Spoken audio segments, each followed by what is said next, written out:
Türk tarihinin en büyük kahramanlık destanlarından 18 Mart 1915 Çanakkale Zaferi'nin 111. yıl dönümünü ve milli şairimiz Mehmet Akif Ersoy'un abide eseri olan İstiklal Marşımızın 12 Mart 1921 tarihinde kabul edilmesini anmak için bu mübarek Ramazan günü bir araya gelmiş bulunuyoruz. Türkiye Cumhuriyeti, Aşkabat Büyükelçiliği, Askeri Ateşesi, Albay Sayın Sedat Kırmızı'yı Çanakkale Savaşı konulu sunumlarını yapmak üzere kürsüye davet ediyorum.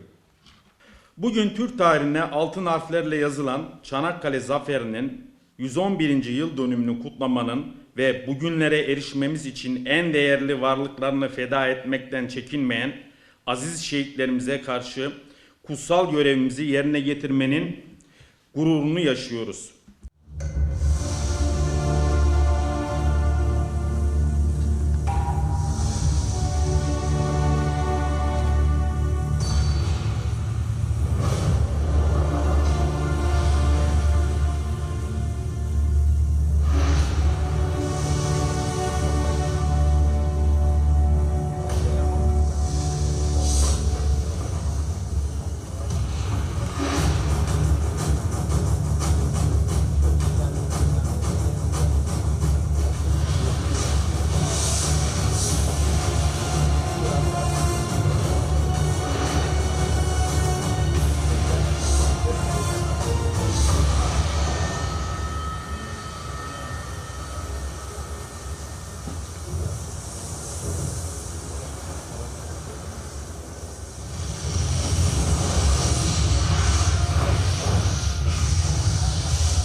Bir hilalin karar günüydü o gün.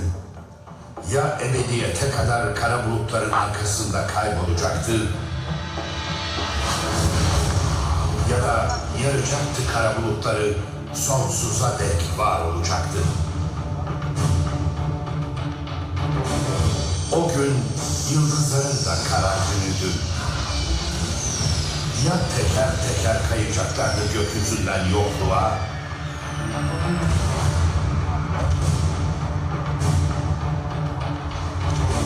ya da bir olacaklar ve birlikte parlayacaklardı sonsuzluğa.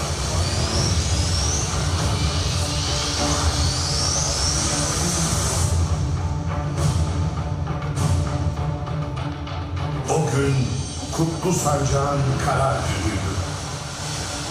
Ya düşecekti ve düştüğü yerde kalacaktı,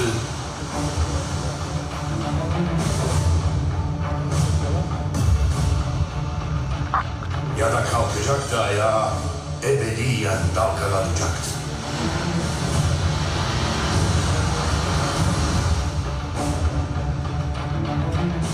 O gün bir milletin karar günüydü. Ya yok olacaktı tamamen, ya da var olacaktı. Ya silinecekti tarihten, ya da şanlı bir tarih yazacaktı. 10 Ağustos 1915.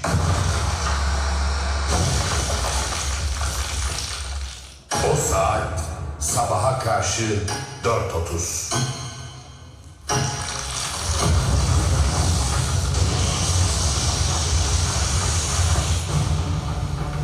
İki taraf vardı o gün. Bir tarafta korku, diğer tarafta iman. Bir taraf toprak diyordu bastığı yere, diğer taraf vatan. Bir taraf hayatta kalmanın derdinde, bir taraf şehadet peşinde. Bir taraf ölümden kaçan bir topluluktu. Bir taraf ölüme koşan bir ordu.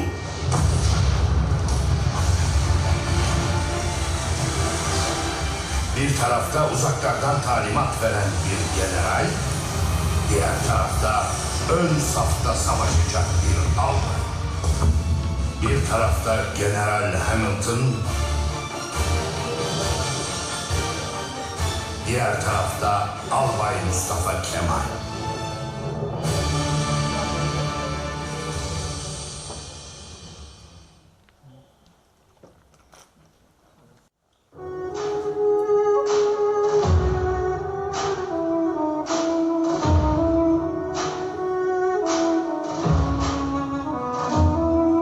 Yıl 1915. Kaynamada bütün Avrupa. Barut kokusu gelmede dört yandan. Yeryüzü kaynamada.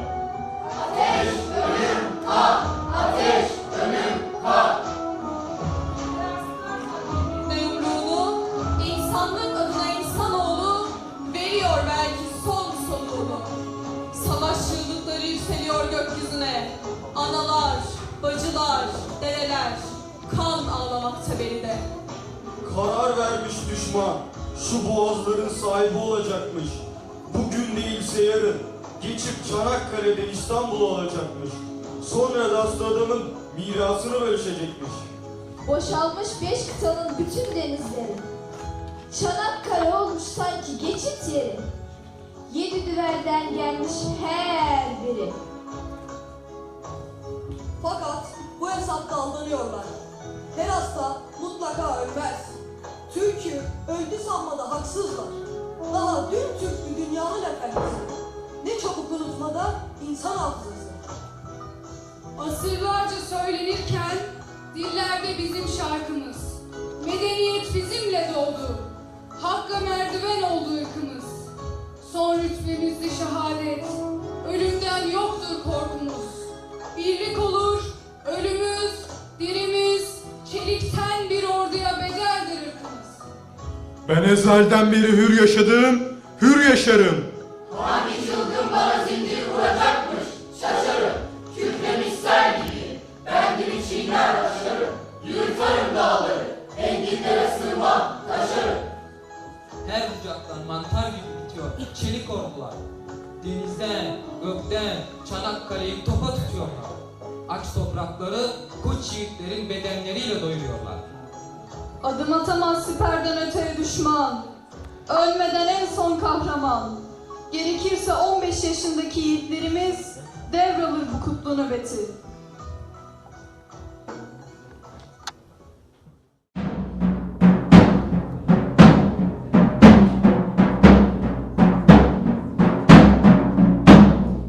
Duyduk, duymadık demeyin.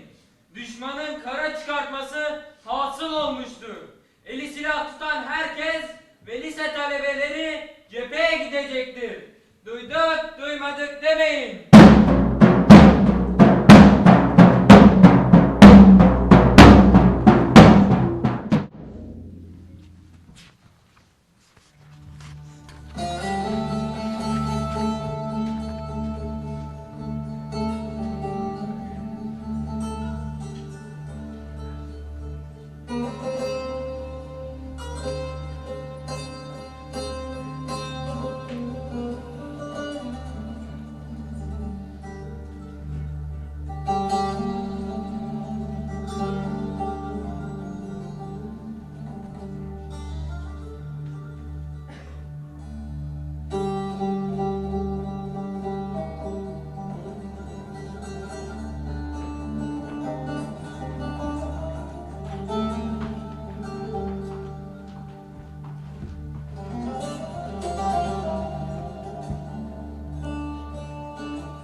Garbın afakını sarmışsa çelik zırhlı duvar.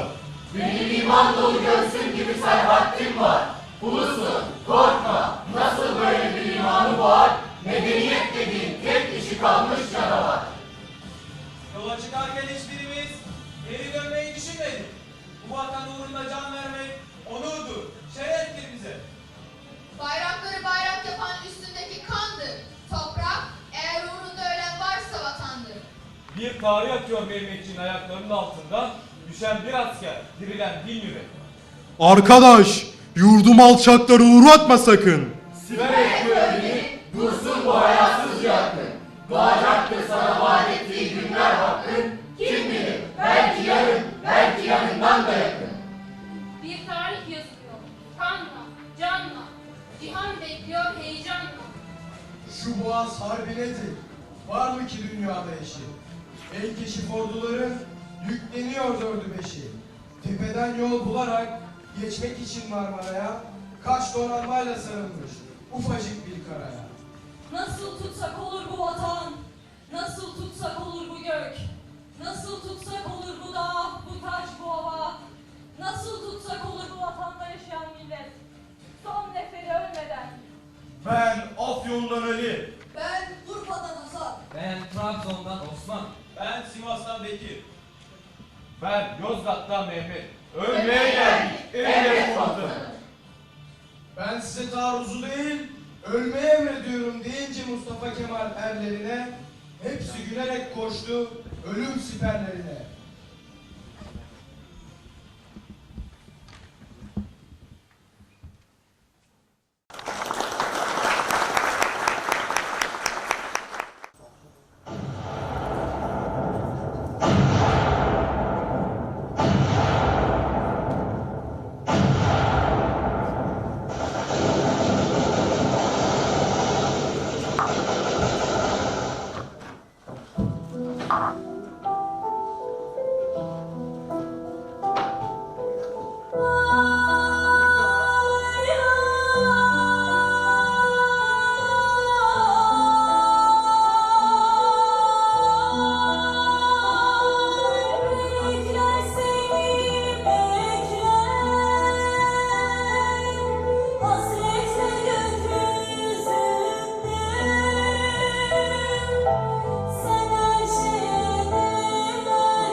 Bassın yerleri toprak diyerek geçme. Tanı. Düşün altında binlerce kefensiz yatanı. Sen şehit olsun, incitme, yazıktır atanı. Verme, dünyaları alsan da bu cennet vatanı.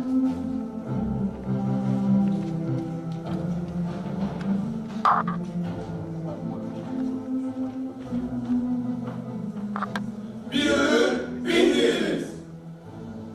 İnsanlığı koruduk biz Çanakkale önünde. Göğsümüz bir iman kayasıdır. Dün de böyleydi, bugün de. Sana destanlar gerek tarihin görmediği. Destanlar gerek yakılmazı. Destanın ancak denizler olmalıdır. Ey Çanakkale, ey aziz vatan, erlerinin nöbetinde sonsuza kadar Türk yurdu kalacaksın. Nesilden nesle hep sen anlatılacaksın. Bizimle birlikte zafer türkülerine katılacaksın. Çanakkale yeniden varoluşun hikayesidir. Çanakkale ana ana kuzularının kahraman oldukları yerdir.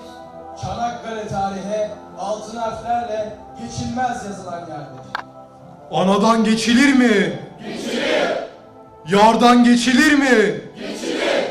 Candan geçilir mi? Geçilir. Çanakkale geçilir mi? Geçilmez. Çanakkale geçilir mi? Geçilmez. Çanakkale geçilir mi? Geçilmez.